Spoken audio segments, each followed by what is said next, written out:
Deja vu is that weird, fleeting feeling that you've lived through a moment before. We've all experienced it. Most people brush it off as a brain glitch or a coincidence, but sometimes it feels wrong, like reality is repeating itself in ways it shouldn't. These are 4 allegedly true stories of deja vu that didn't fade away, but rather they spiraled into something terrifying.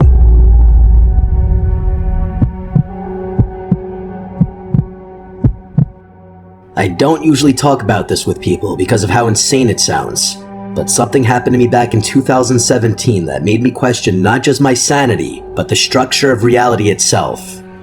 I was living in a pretty dingy apartment complex in central New Jersey, a 3-story brick building that probably hadn't been renovated since the late 80s. The kind of place where the hallway lights buzzed faintly and every door had chipped paint and mismatched locks.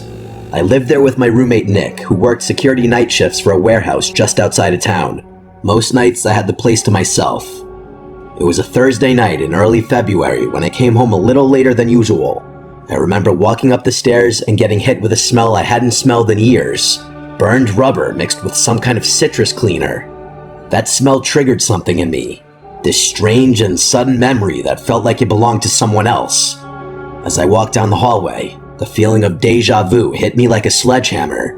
Not just a flash of familiarity, but an overwhelming sensation that I had lived this exact moment before, in precise, granular detail. I stopped about 5 feet from my door and froze. I knew what was going to happen next. The light above me would flicker twice. A woman from downstairs would yell something muffled and then laugh. Then, at the far end of the hallway, something heavy would fall. A dull, metallic thud.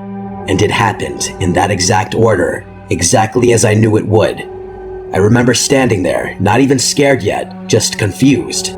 I thought maybe I had dreamed it, but then it happened again the next night. This time I was watching TV, eating leftover Chinese food, and suddenly I knew the scene I was going to play before it happened. The lines of dialogue, the background noise, even the timing of a phone buzz from my nightstand.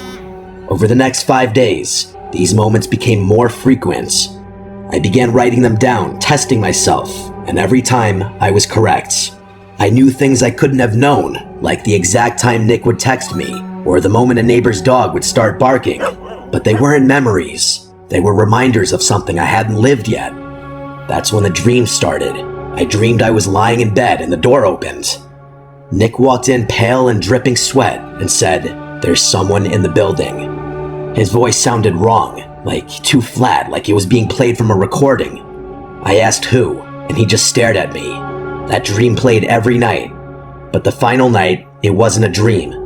At 3:12 a.m., my door opened, and Nick was standing there, saying the exact same words. I followed him into the hallway with a bat in hand. He pointed toward the stairwell. There was no one, but something felt off. The shadows didn't move the way they should. We called the police. Nothing. I told Nick about the dreams, and he just stared at me and said, "I've been having them too." Neither of us said anything else.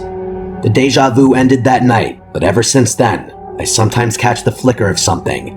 A memory, a sense, a noise, and I wonder if I'm about to remember something before it happens again. Because if that door opens again and I hear those words, I don't know if I'll be able to follow this time.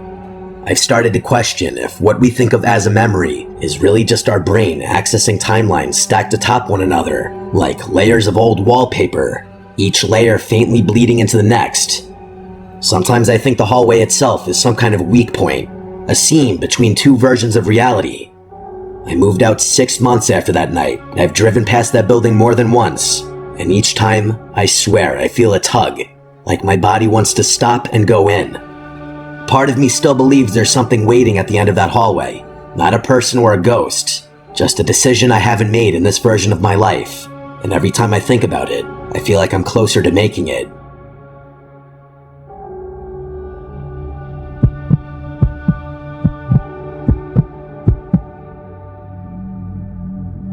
My name is Ryan. This happened 3 years ago when I was 17 and my brother Chris was 19. We live in a small town surrounded by woods. Not much happens here, so kids like us get bored pretty easily.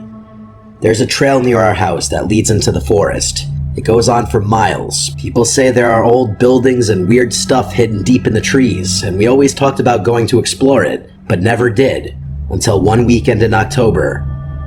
We had nothing to do, and Chris said we should finally check out the house he heard about from other kids at school. It was a cool, cloudy day. The leaves were all changing colors, so it was a nice scenic walk actually. We packed water and flashlights, told our mom we were going hiking, and left around 3 in the afternoon.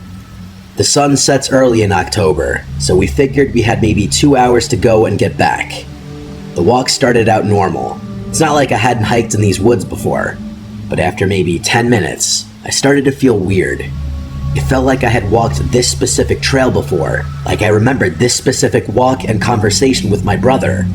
Even when we found a broken fence post on the trail, I felt like I remembered that exact moment. But I had never been down this trail before, I was sure of it. Chris was ahead of me, talking about something random, but I didn't really hear him at this point. I kept looking around, and everything felt too familiar. I knew there would be a thick tree with a big hole in it near the side of the trail, and 5 minutes later, we passed it. I didn't say anything out loud, like I've experienced deja vu before. This time, it just felt weirdly more intense. The deeper we went, the more memories came back. I started to remember a house, a 2-story house with green paint peeling off and a broken front step. I saw it clearly in my head. I remembered a broken window on the top floor and dead vines going up the side, but I had never seen this house before in real life. I didn't say anything to my brother yet though. We finally reached the house between 3:30 and 4 p.m., and when I saw it, I felt like my stomach dropped. It was the same exact house I was picturing in my head, down to just about every last detail.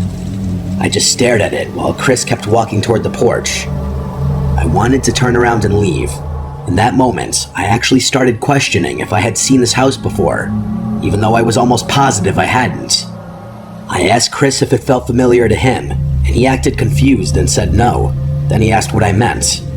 I told him straight up I felt a weird sense of deja vu of this exact moment.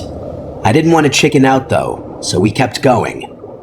The front door was cracked open, indicating we weren't the first to have the genius idea of exploring this place.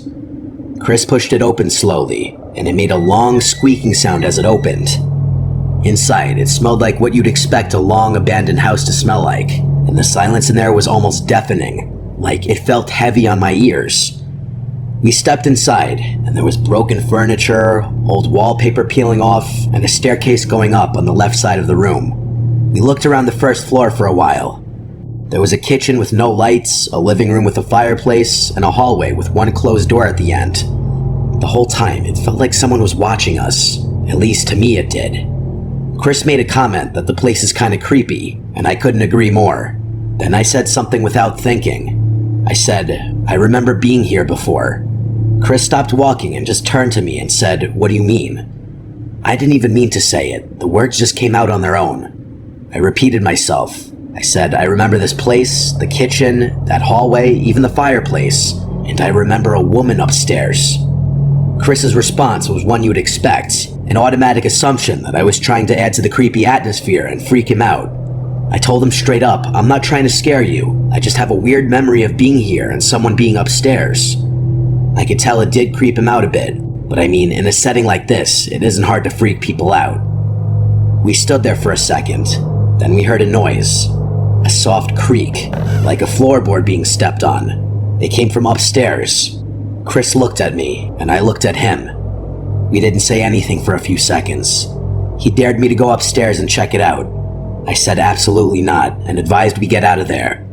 He somehow convinced me to play rock, paper, scissors to see who would go up there and check out the upstairs.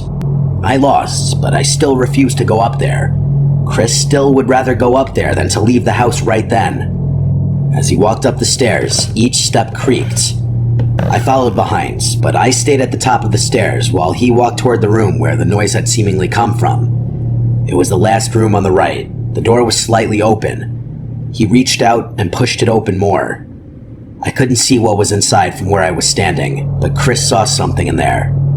He froze, and then out of nowhere, he screamed and almost shoved me down the stairs.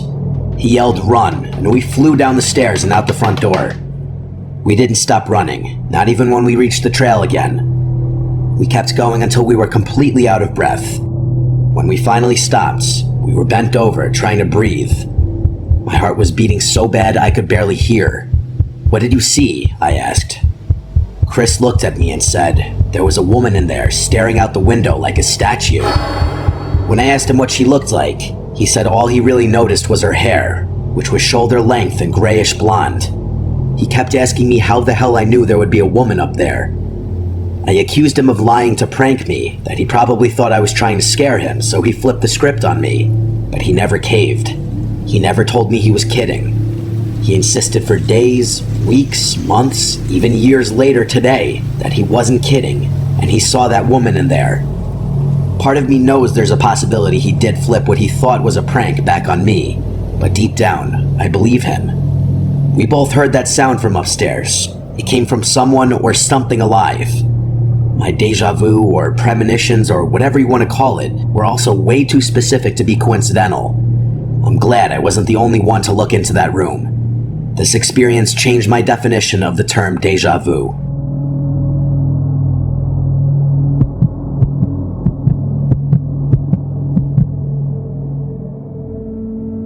In 2020, during one of those strange in-between phases of lockdown and reopened stores, I had a stretch of time that felt less like reality and more like I was walking through a scripted loop I couldn't escape.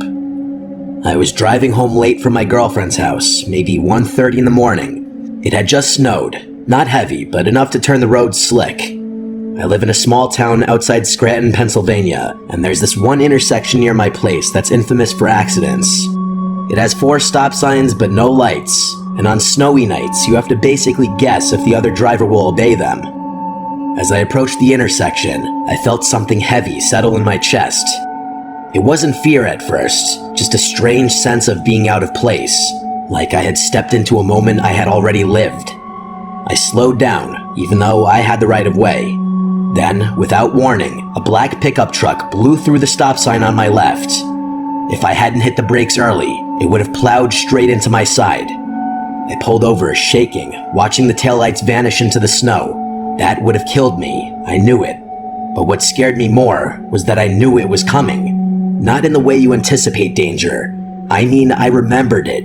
I remembered the details, like the crunching metal and the glass and the airbag crushing my face. None of it happened, but I remembered it like a fact. I chalked it up to stress. The pandemic, the isolation, whatever. But then, a few nights later, I had another episode. I was at a red light, and I remembered the song that would come on the radio before it did. I remembered the woman walking her dog across the street, even though I couldn't see her yet. I started to feel like I wasn't living in the present anymore, just reenacting it. Then the dreams began. Same road, same crash. Each night more vivid. In one dream, I got out of the car and saw my own body slumped in the driver's seat with my eyes glassy and a long gash across my temple. I could hear myself trying to breathe. On the 5th night, I woke up in a sweat and told myself I wouldn't take that route again. I drove 10 minutes out of the way and took the highway instead. Later that day, I got a message from a friend. There had been a fatal crash at that same intersection. Same time I usually drove through it, same make and color of my car. A different person, but the same ending. Ever since then, I've wondered, was I remembering my own death in another timeline? Was some part of me rerouted at the last second? Or was I just another version that got lucky, while another me didn't? I haven't had deja vu like that since, but sometimes when I drive at night and the road looks too familiar, I get chills. Because maybe some part of me remembers something I'm not supposed to. I later looked into near-death experiences and found people reporting the same kind of thing. Memories of things that hadn't happened yet, only they always involved a close brush with death. Maybe deja vu is just a side effect of slipping through the cracks. Maybe time isn't a line at all, but a constantly reloading loop. And occasionally something inside us remembers what happened before the reset. If that's true, then every time we avoid disaster, it might not be because of luck. It might be because we've already lived through it, and some part of us is trying desperately to keep it from happening again.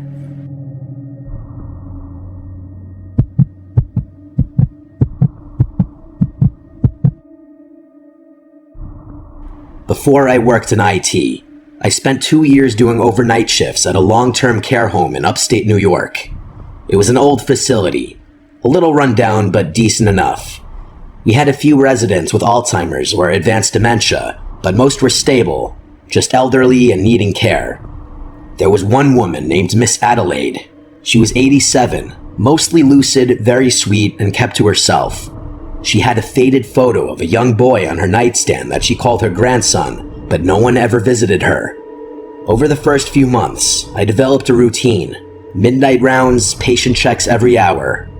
Most nights were uneventful, but every so often, I'd find Miss Adelaide awake, staring at the ceiling, humming some slow, eerie tune. One night, around 2:15 a.m., I found her sitting up, eyes wide open. When I asked if she needed anything, she said, without blinking, "You already asked me that. You ask every night, but tonight is different." I felt this strange feeling in my gut, like she was reading a script from my future. I laughed nervously and offered her water. She declined and added, "You should remember this part." I told my supervisor, who brushed it off as confusion or dream state talk. But the next night, I got the same response from her, word for word. On the third night, she was gone, passed in her sleep around 1:50 a.m. When I went to her room for rounds, the bed was freshly made and her belongings were already boxed. I couldn't stop thinking about what she said. I did some digging through old records and archived notes. It turns out, another night staff member had reported similar things in her file from years ago, always at night around 2 a.m. She repeated phrases and predicted exact actions, and even once said the name of a new nurse before they introduced themselves. One entry from 2013 had her saying, "I remember this version. You take your break at 3:07, you always do." And according to the note, the nurse had just looked at their watch. It was 3:07. I don't know what was happening with Miss Adelaide. I don't really believe in the paranormal, but it seemed to me that she was in some kind of loop or glitch. I can't really explain it, but it seems to me that maybe she was stuck, watching her life play out again and again, waiting for it to end differently. Now I work behind a desk, but I still get the occasional wave of deja vu. And when I do, I stop and listen, because maybe it's not just a trick of the brain. Maybe it's a message. Maybe it's Miss Adelaide or someone like her, reaching out across timelines, trying to remind us we've been here before, and it didn't end well. I've since met people who worked at that same care home, both years apart, and without me saying anything, they mentioned that they used to have weird dreams at night while working there. One even said a patient warned her she'd be fired soon, and then she was let go a week later due to downsizing. She didn't remember the patient's name. I just nodded and said how interesting that was. I think about Miss Adelaide often, and sometimes when I'm falling asleep, I hear that same eerie humming from my dreams. I can't help but still think about Miss Adelaide all the time.